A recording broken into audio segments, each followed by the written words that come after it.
after extensive research, we've come up with the top 10 luckiest moments in NASCAR history. All right, let's see how badly this goes. Dale Earnhardt finally is a champion of the Daytona 500. Junior is slowing. He's out of fuel. He's out of gas. And as that Indy, the leader at turn 4, does not get to the flag. Perfect. The closer wins it. Here comes Dale Earnhardt, definitely at a much higher speed. Dale Earnhardt goes around the out-of-fuel Bill Elliott, and Dale Earnhardt is going to win the Trans-South 500, his second win of 1987. And race leader Chris Buescher leading his first laps. And take a look at this. The caution has come out. Fog has rolled in so badly in turns 1 and 2 that people can't see that straightaway. The right front wheel broke on his car. Literally came off as he was trying to get to pit road. He barely missed hitting the butt end of pit wall, but when that tire came off, it brought the caution flag out. He was able to get a new tire put on without losing the lead lap. No NASCAR. No NASCAR. That is not how you do a top 10 countdown. Here, let me show you how to do a top 10 countdown. Cue the intro.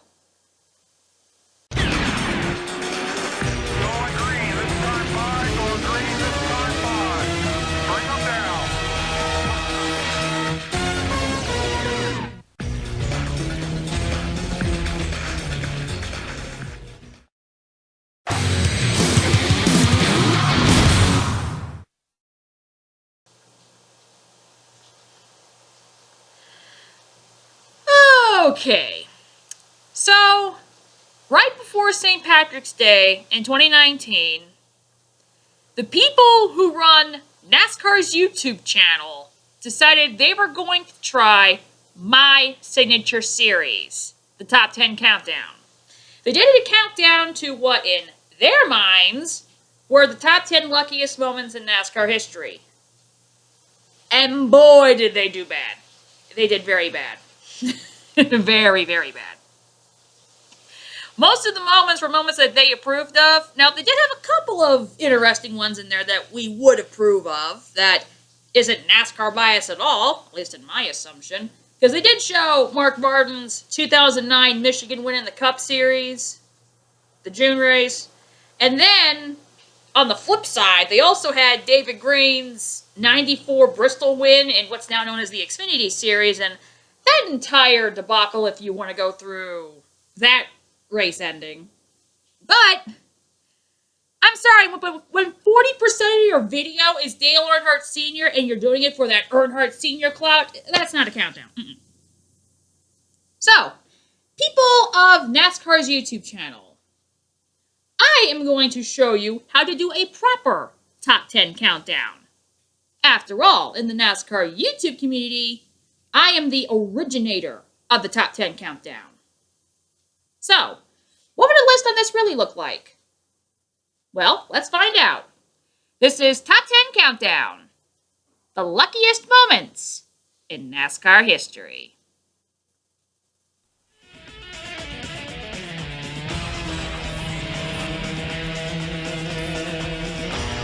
We see Kyle Busch put a little more pressure on Carl. Carl's down the bottom of the racetrack, and Kyle running that high line, trying to keep that car wound up, use a little momentum, and he pulls right up to the back bumper of Carl Edwards. Closer. You know, when they first opened it, look out! Oh, man! Tim Schendel in the 52 has a problem right in front of the leaders, and Kyle Busch is heavily damaged. Wow, and I think Carl Edwards got into him as well. My goodness. Oh, man. Wow. Oh, my goodness. That's what I just said. Sorry, man. Terrible. Golly, what is he doing out there? You know, it looked like Carl Edwards got into him as well, AB. Or he clipped Carl possibly on the way by, but something happened to the 52 car that shot him up the racetrack right as the leaders were going to his outside to put him a lap down. And the result is that Kyle Busch has a very wrinkled up Toyota. Wow. Yeah, they're just going down in the corner. They don't think anything. This car's going extremely slow, but then right here is where Schindler blows that right front. You see the sparks flying, and Kyle just know where to go. I mean, that was just he was just an innocent victim there. I have not seen something like that in a long time. Kyle Busch, that just happened to him out of the clear blue. Just scraped down the left side of Carl Edwards there, Marty. Yeah, and the bad news for Kyle, think about this. He has been in the top 2 in the last 7 races here, including that streak of 5 wins in a row. That's the longest streak ever at a track in the Nationwide Series. Ouch. On board with Carl. He wrecked that 18 behind you there. He wrecked that 18. Yellow is out. Good job. Did he get you? Negative. Holy moly.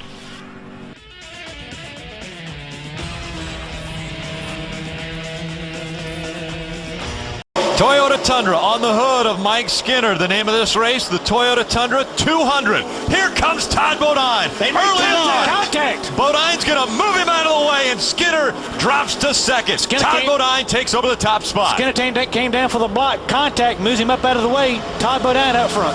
Todd faked to the outside and then moved to the inside and moved Skinner out of the way. And I bet Mike Skinner's not real happy. If he gets a chance to get back to the rear bump of Todd Bodine, you'll see the same thing again. As they come to the white flag, Skinner goes to the inside. Bodine staying up high, going into turn number 1. Will they reciprocate? Todd Bodine trying to hang on to the truck. Skinner trying to make the pass. Off the racetrack. Both sideways. As they both go sideways, the field goes by them. Jack Sprague, as well as the 23 of Johnny Benson. Johnny Benson goes from 4th place to 1st place in 1 corner. Johnny Benson's leading this race as the battles for second, but here comes Johnny. Coming out of turn number 4. Spins. Johnny Benson is going to see the checkered flag. Benson wins in Nashville.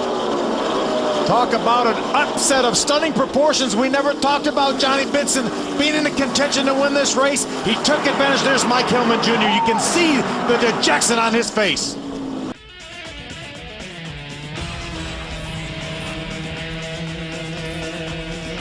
Weatherly a lap behind in number 48. Petty in 42 and Beauchamp in 73, the leaders. 1 mile to go.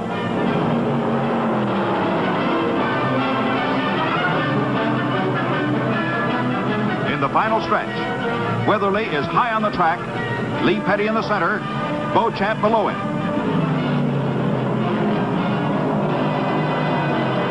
The checkered flag. The race is over. Both Petty and Beauchamp clocked in the identical time, 3 hours, 41 minutes, 22 seconds. Beauchamp and Petty both wheeled to the winner's circle. Both accept congratulations of the crowd in one of the most amazing finishes ever recorded in stock car racing.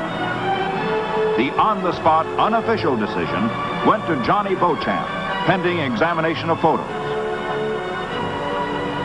Both cars posted a speed of 135.52 miles an hour, 34 miles an hour faster than any race ever run by an American stock passenger automobile. The final decision was delayed while all photographic evidence was carefully examined. The official decision, based on photos such as this, gave Lee Petty in number 42 the victory by a margin of less than 1 yard over Johnny Beauchamp's number 73.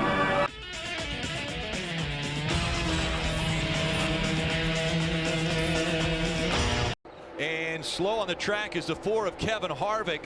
Will he be able to get to the apron? He does. Can he stay out of the line as the racing continues? Austin Dillon up front. They shifted him out. Gonna be a big one. Now around goes the 3 in front of the pack.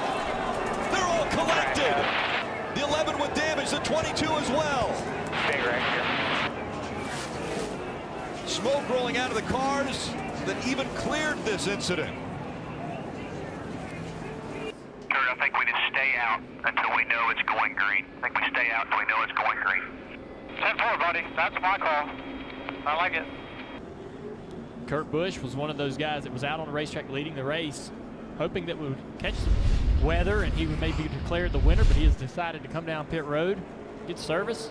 So Justin Haley on our scoring monitor, and we're seeing a little bit of lightning there outside the track still, and of course the dark weather, but Justin Haley showed as the race leader, and He was a runner-up in the Xfinity Series race on Friday night. And last year in the Xfinity race, he thought he won the race and got called for passing beneath the yellow line, which you can't do. And you know, he still feels like he won that race. So those guys gambling a little bit. They have nothing to lose. They were coming to one to go, but now the caution lights are back on the pace car. How about this? A non-Cup regular could win this race. And so now the pace truck is going to bring the field back onto pit road, and we'll go to Marty.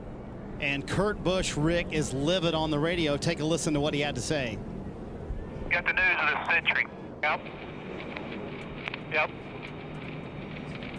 Yep. They took one away from me in 2014 as well. That's him processing the information that you just laid down, Jeff, that after they pitted, they called off the restart, and they made that decision based on the one-to-go call that you mentioned. So Kurt Busch not very happy with NASCAR's decision here. As we sit here in the booth, we have a great vantage point. We can see obviously the whole track, but we can see mostly out the window from the entrance to turn 1 all the way to the exit of turn 4. And we saw that first front come in and the rain and everything, and we're starting to see again another wave of rain coming our direction again. So not only is it raining now, but it looks like another wave of the hard rain is coming. Congratulations. Thank you, bud. Go see your family. You're seeing it live. Hey. There's your winner. He's being told right now. Getting ready to go. Justin Haley has won his first ever Monster Energy Cup Series race. That was awesome, man. You know, I mean, I didn't do anything. I know. I did nothing. You stayed up front all day. Yeah. Got back into the lab and got yourself your spot. That's what it means, you know. Congratulations. Thank you. I'm proud of you. Thank you, buddy.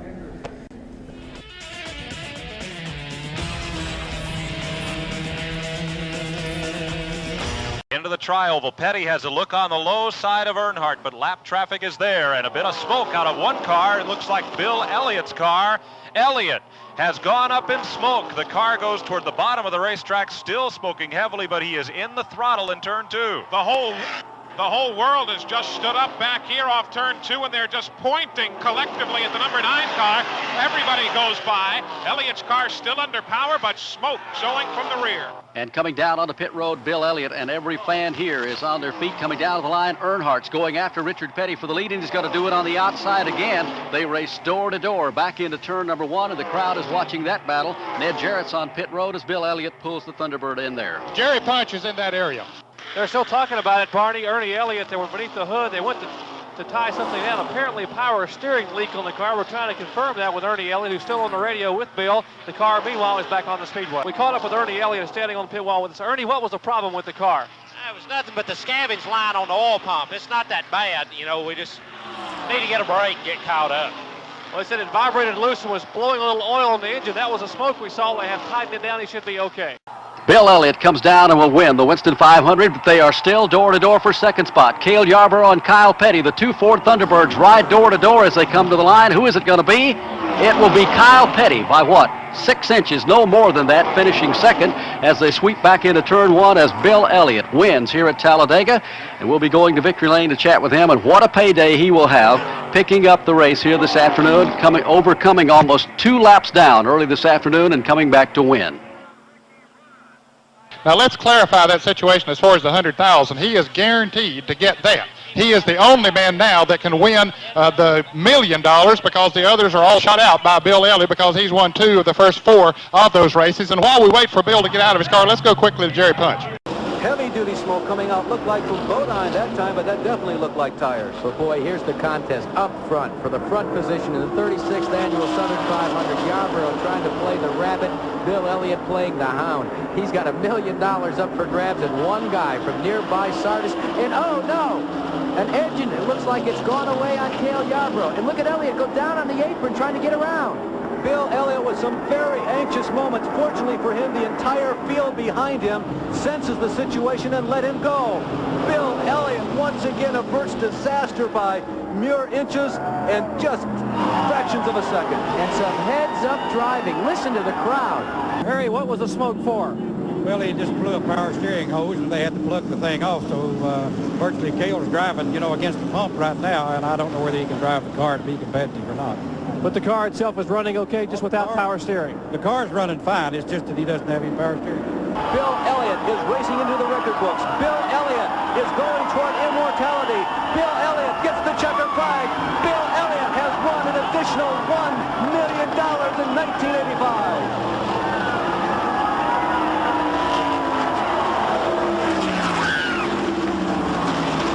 What a moment in auto racing history. Bill Elliott has won a bonus of $1 million.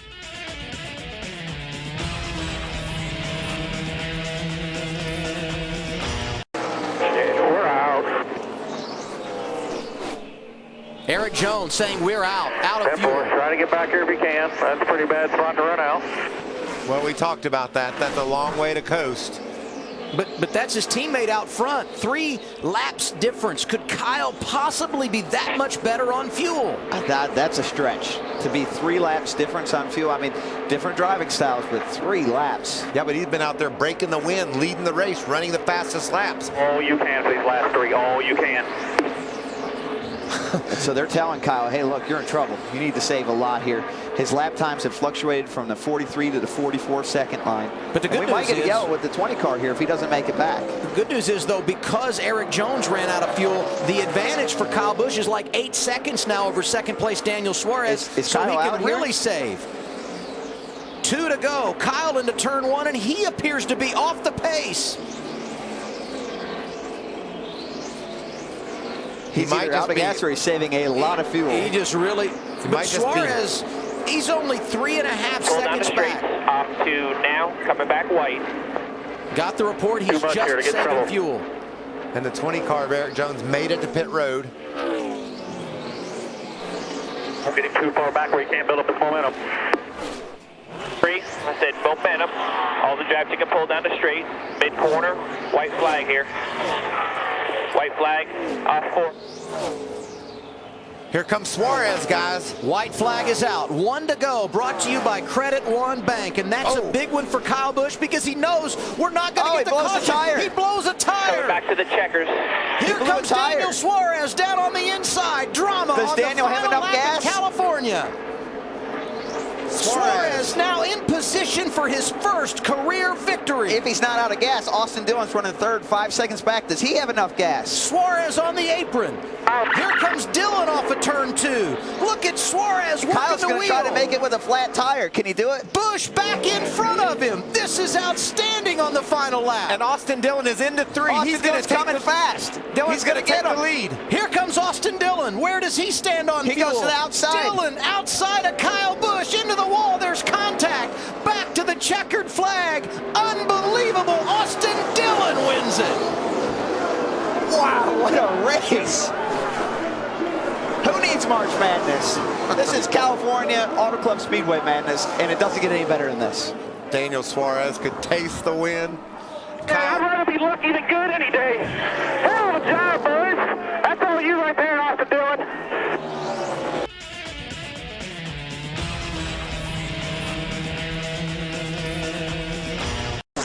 Strange things happen in the final laps at Darlington. The track too tough to tame. On a full moon here with NASCAR nationwide action. 2 to go. 2 laps to go. Kyle Busch is going, come on, 40 car, move up, get out of my way. This guy's catching me. Okay, the 40 car does give him room. Oh, we got a crash. No, Johnny Machek into the inside wall. Right front fender tore off the 11, a legacy.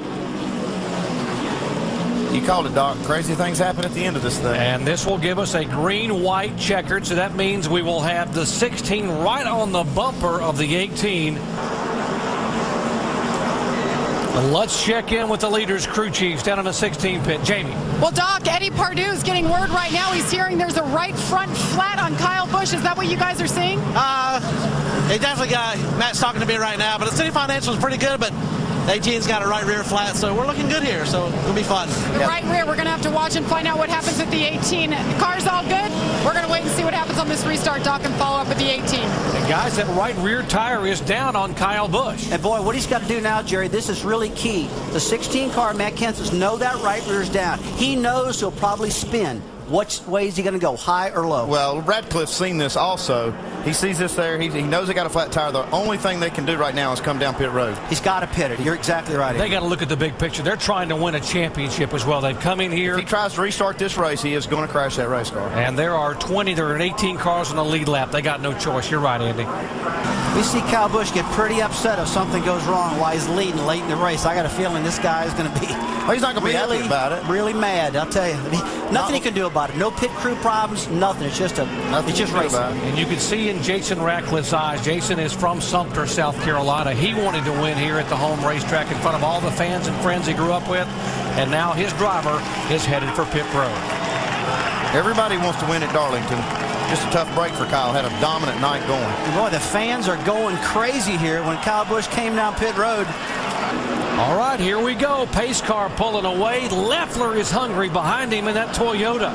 Can Kenseth hold on? How about Edwards back in third spot? The rookie Darnell Allgaier, the rookie, in the top 5.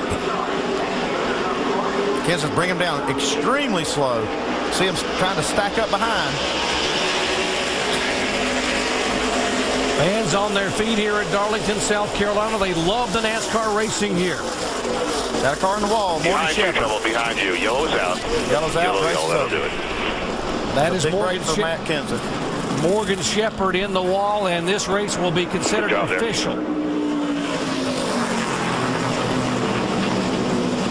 Get one attempt at a green-white checkered flag, and that was the attempt, and they will send the 16 car and Matt Kenseth to victory lane. And across the start-finish line for the checkered flag for his 25th career win in this series, 5th all-time, Matt Kenseth.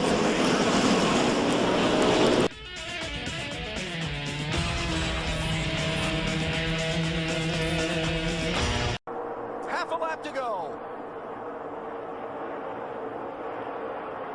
Here comes Stewart in the 33 as Logano goes to the point.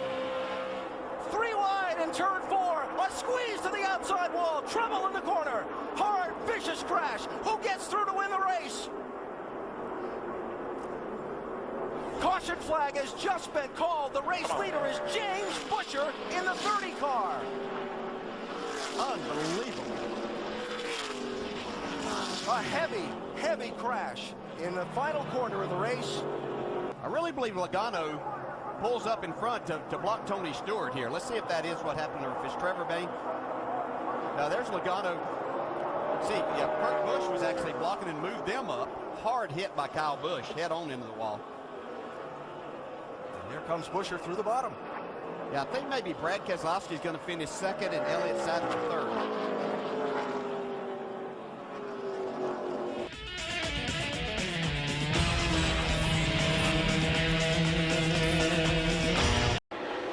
We know that Keselowski, Jimmy Johnson, and Casey Kane will have to come to pit road. There's no way they can stretch it 58 laps on fuel. And so the strategy games begin. Right, so these 3 cars, Keselowski, the 48-5, there, as we said, they all have to come to pit road. Casey Kane on pit road now, Kelly. Yeah, they're trying to turn their season around after a string of finishes outside the top 15, including 5 DNFs, and trying to stretch it today on fuel mileage, but obviously, we've got a caution. Caution on the racetrack. The 14 of Clint Boyer involved.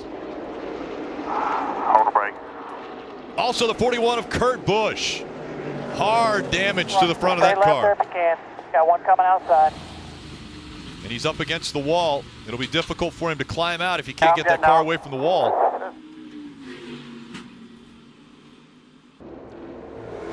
Comes off the corner and gets loose. Eric Jones is underneath him. Big impact.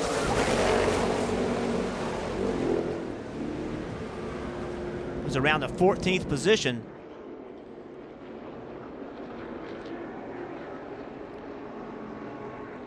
Right back across the racetrack, right in front. Yeah, the 41 of Kurt Busch.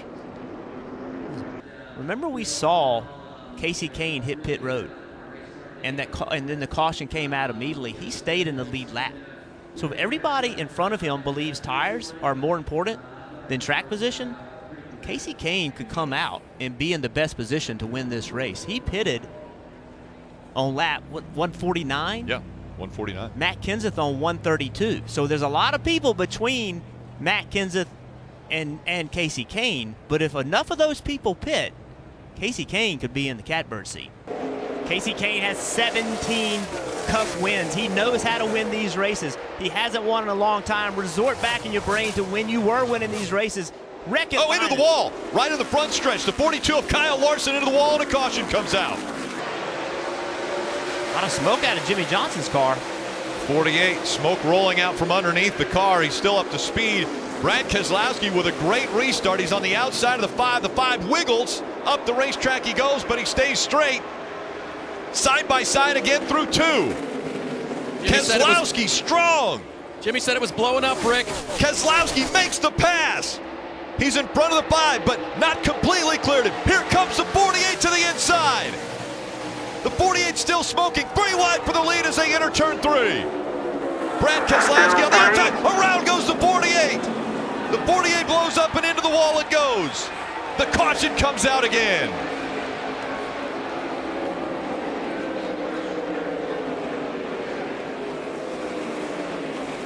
Before the last restart, I heard Kasey say that he was cramping up all over. I don't have an actual clock on how long this race has gone on, but these guys have been behind the wheel several hours today. Kelly, that's really interesting, cramping up, because we know Kasey Kahne is an unbelievable athlete, does triathlons, unbelievable athlete, works out, trains all the time. He gets a shove behind him. Green flag back in the air. Caution's going to come out. They're wrecking behind him.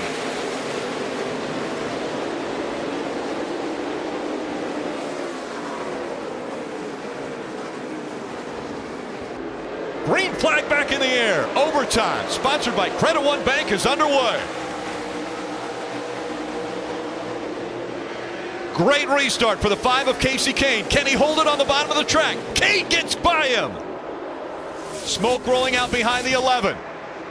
Kasey Kahne in front of the 2 of Brad Keselowski. They go down the backstretch. Still smoke coming out of the 11. He gets up the racetrack. And the 11 goes around. They wreck behind him. Did they get to the overtime line? They haven't got there yet. Has the caution come out yet? Now the caution comes out.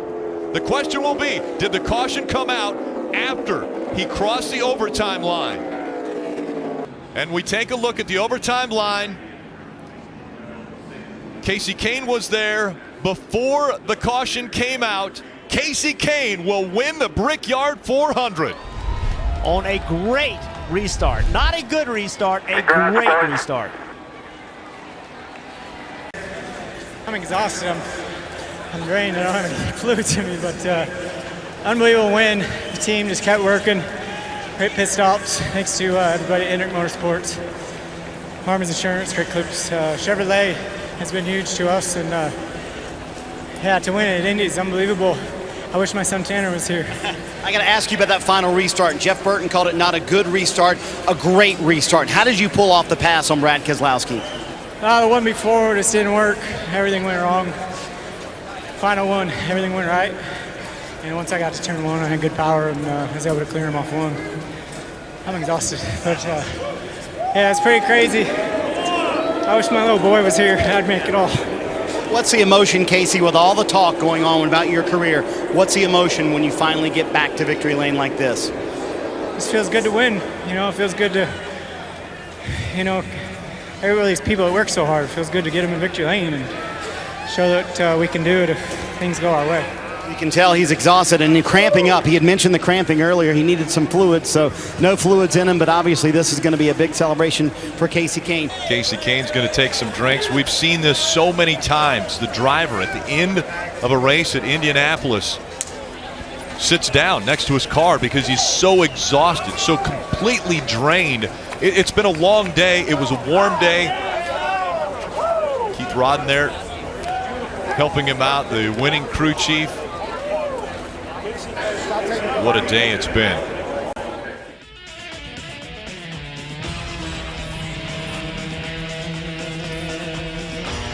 Right now is the worst case scenario for the 2 tires. Oh, trouble up in the wall. Oh, good save, but see who that was. That's Tyler Walker. Yeah, Tyler Walker. He's been in trouble the whole race. His truck just hadn't handled for him. But right now, like I said, the worst time for the two tires because the pressures have got to equalize the rights to the lefts, where the guys with 4 tires are going to be a little bit more easier to work with. And they drive really funny when those tire pressures are all mixed up like that. Yep. We stay green. That's surprising after that pretty hard hit in the wall at Tyler. Tyler Walker, and the caution flag now comes out. Brandon is around. Big problems. Our point leader gets spun around and hit hard into the wall. I don't believe it. All because they were coming to the yellow. Oh, and he hit very hard. My. Oh, my goodness. Brian Reffner coming in the number 80 as Brendan Gaughan was sliding to the inside of the track. Yeah, Brian had committed to the bottom of the racetrack. He really had nowhere to go. We're going to go for that. We've got a real battle now. Let's take a look at what happened. It's the stack-up effect. That's right Marty here. Houston in the 10 out here in front sliding. Oh, he got nailed. Yeah, got nailed by Marty. Sent him into the outside wall head on. Hard contact. You're going to see he's going to slide down the racetrack. Again, smoke, debris going everywhere. Now the racetrack's completely covered in antifreeze. Marty's against the outside wall. Now Brendan's truck's going to dive to the inside. Brian had already committed to the bottom of the racetrack there. Man, hit him. Man, that was a big hit. And luckily, right behind the door on the rear axle. Luckily for Brendan there, hit right at the post. Yeah, you can see where it's all back in here and not. There's a spring bouncing out. You tell me that's not a hard. Right there was where most of the impact was, right there. Fortunately, not right on the door. See Marty Houston right there, the front, right front. He actually had to go up high to avoid one of the IWX trucks. And when he did, he got up in a loose stuff there, lost control of that thing, and came down and caught Brendan in the right rear corner. Was that Quaffle that was? Ooh, man, that was a hit. That's a hard lick. I couldn't tell if that was Travis or if that was Jack Sprague and the other couldn't either, IWX but man, I almost got him too. Take another look see at who this. that is down on the bottom there, Phil. I think that was Sprague right there. That's Travis. Yeah, it almost got him too. Their single file line. We've got 3 laps of racing to go for the 2003 NASCAR Championship. The green flag flies. Here comes Ted. Well, Ted pulled to the inside there. You're not supposed to do that. He pulled to the inside before they got to the start-finish line. It looked like he passed Dennis Setzer. Looking on the underneath side of the 16 right now. They are going to black flag Ted Musgrave for that move look there. at Dennis Setzer going down into turn 3. He's underneath Quaffle. He got by Travis Quaffle. And the one's going to be black flagged. Oh, boy. Boy, how would you like to be black flagged out of a championship? The white flag flies. 1.5 miles to go for the 2003 championship. Currently, Ted Musgrave being shown in 6th, but the black flag comes out for him. Travis Quaffle and Dennis Setzer fighting for 7th. Side by side down the back. If Ted Musgrave has been black flagged, Travis Quaffle will come out. Bobby Hamilton takes the checkered flag, and Travis Quaffle will win the 2003 NASCAR Craftsman Truck Series. It's been a great season, a great series, and on behalf of Craftsman, Travis, I want to present you with the 2003 NASCAR Craftsman Truck Series Championship Trophy. Congratulations to you and the RBW team.